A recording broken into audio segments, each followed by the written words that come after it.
1912년 4월 14일 어두운 밤은 거대한 금속선이 둘로 동강나는 끔찍한 소리로 가득 찼어요. 그 당시 가장 큰 선박이 항해 중에 빙산과 충돌한 거였죠. 타이타닉이요.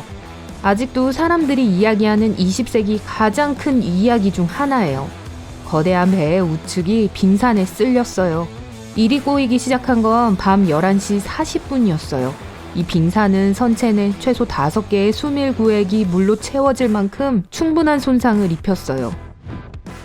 승무원들은 자신들이 뭘 할 수 있고 뭘 고칠 수 있는지 알아보기 위해 간단한 조사를 시작했어요.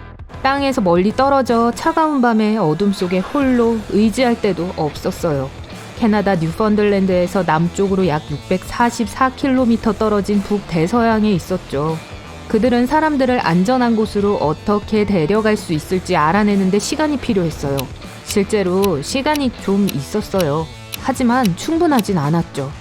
만약 영화를 봤다면 냉혹한 불행이 일어난 후에 배가 바로 침몰하진 않았다는 걸 알 거예요. 이 모든 과정은 2시간 40분 동안 지속됐어요. 하지만 상황은 좋지 않았어요. 승무원과 승객을 포함해 2,200명의 돌봐야 할 사람들이 있었고 배에서 일어나는 일들은 혼란스러웠어요. 수석 디자이너 토마스 앤드루스는 곧 물에 떠 있을 수 없다는 걸 알았어요. 자정이 되었을 때 모든 승무원들은 구명보트를 진수시키기 위한 준비를 하고 있었어요. 그들에겐 단 1,178명을 수용시킬 수 있는 20척의 배가 있었어요. 이건 탑승자 중 50%를 약간 웃도는 수였죠. 여성과 아이들을 먼저 안전한 곳으로 데려오란 명령이 있었어요. 선원들은 배를 접고 안내하기 위해 그곳에 있었죠. 그 후 2시간 동안 상황이 점차 악화되기 시작했어요. 승무원들은 승객들을 깨우고 어떤 나쁜 일이 일어났다고 경고하는 임무를 맡았어요.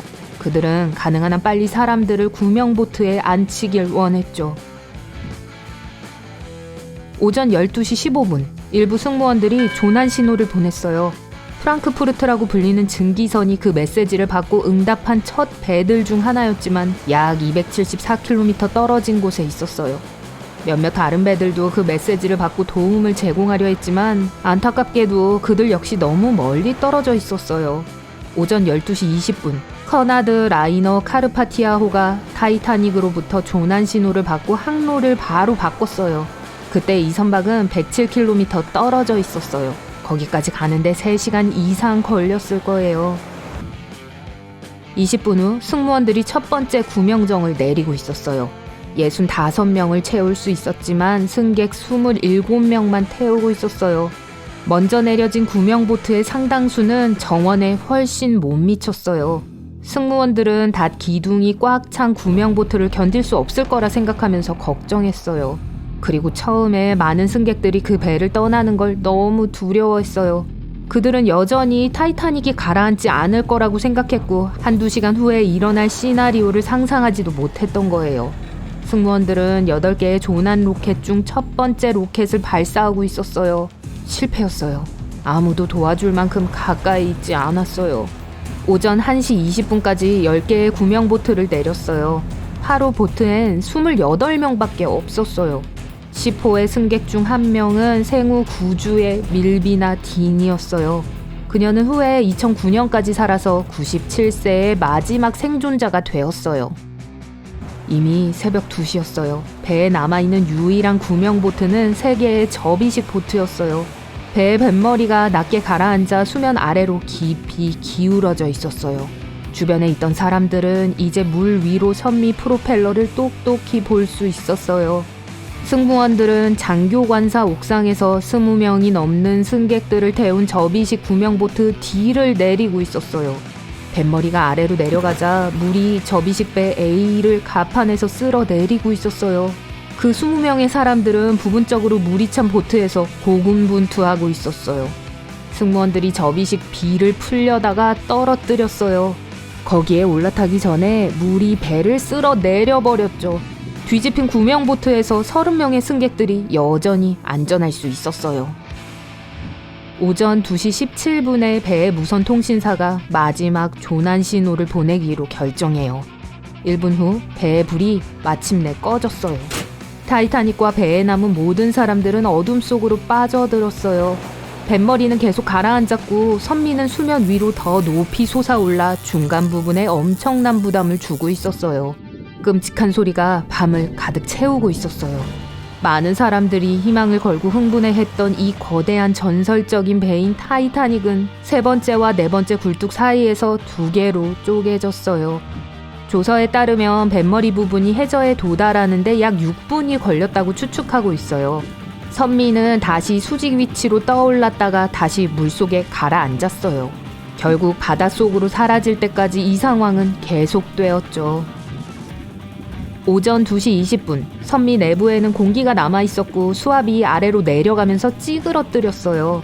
선미는 뱃머리에서 약 610m 떨어진 곳에 가라앉았어요. 사람들은 타이타닉을 세계에서 가장 빠른 배라고 생각했어요. 그들은 그게 가라앉을 수 없다고 생각했어요. 왜냐하면 객실 4개가 물에 잠겨도 그게 부력에 치명적인 손실을 일으키지 않을 것이기 때문이었죠. 타이타닉은 시작부터 문제가 있었어요. 배가 항구를 떠나는 동안 증기선 뉴욕으로부터 몇 미터 이내에서 움직였어요. 가까스로 안전하게 지나갈 수 있었고 배의 갑판에 몰려있던 모든 걱정스런 승객들에게 큰 안도감을 주었죠. 타이타닉은 4월 10일에 출항했어요. 이것의 첫 여정은 경쟁이 치열한 대서양 항로를 가로지르는 것이었죠. 출항하는 날 타이타닉은 인류 역사상 가장 큰 이동물체가 되었어요. 길이 269m, 폭 28m. 오늘날의 배와 비교하면 그리 크진 않죠. 오늘날 세계에서 가장 큰 유람선은 타이타닉의 약 5배 크기인 로열 캐리비안의 심포니 오브 더 시즈예요. 그 배를 수직으로 세운다면 안테나 없는 380m의 엠파이어 스테이트 빌딩과 거의 같은 높이가 될 거예요. 하지만 타이타닉은 그 당시 엄청난 볼거리였어요. 여행 중에 프랑스에 들렀고 후에 또 아일랜드에 한번 들렸어요.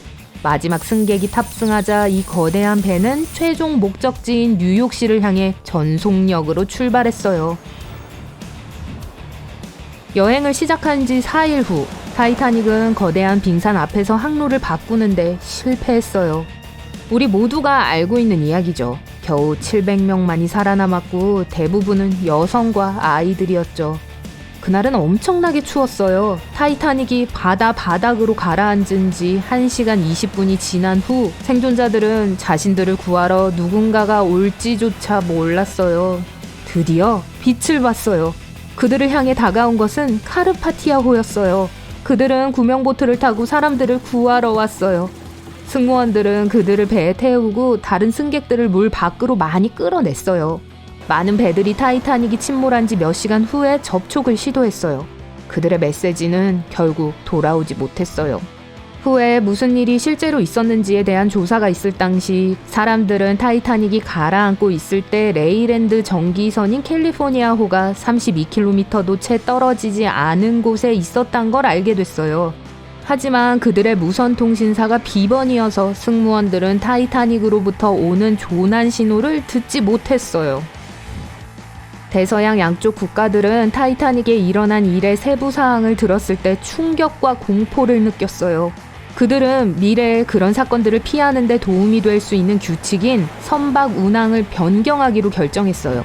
그들은 바다에서의 생명 안전을 위한 첫 국제회의를 열어 모든 선박에는 탑승한 각 승객을 위해 구명보트에 공간이 있어야 한다는 규칙을 채택했어요. 또 구명보트 훈련이 의무화됐어요. 또한 국제 빙상 순찰대를 설립하기로 결정했죠. 이들의 주 역할은 북대서양 항로에 있는 빙산을 감시하는 것이었어요. 배들은 또한 24시간 무선 감시를 유지할 필요가 있게 되었죠. 타이타닉은 하나만 만들어진 게 아니에요. 이 거대한 배의 크기와 여기에 필요로 하는 모든 새로운 장비들 때문에 일회성으로는 너무 비쌌을 거예요. 그래서 그 팀은 타이타닉을 두 척의 자매성과 나란히 만들었어요. 그리고 둘 다 모두 다사다난한 삶을 살았어요. RMS 올림픽이 먼저였어요. 1910년에 취항했고 1년 동안 세계에서 가장 큰 정기선으로 있었죠. 브리타닉도 바다 밑바닥에 가라앉기 전에 잠시 동안 항해한 또 다른 자매선이었어요. 하지만 오직 타이타닉만이 전설이 되었고 현대 역사에서 가장 흥미로운 이야기 중 하나가 되었어요.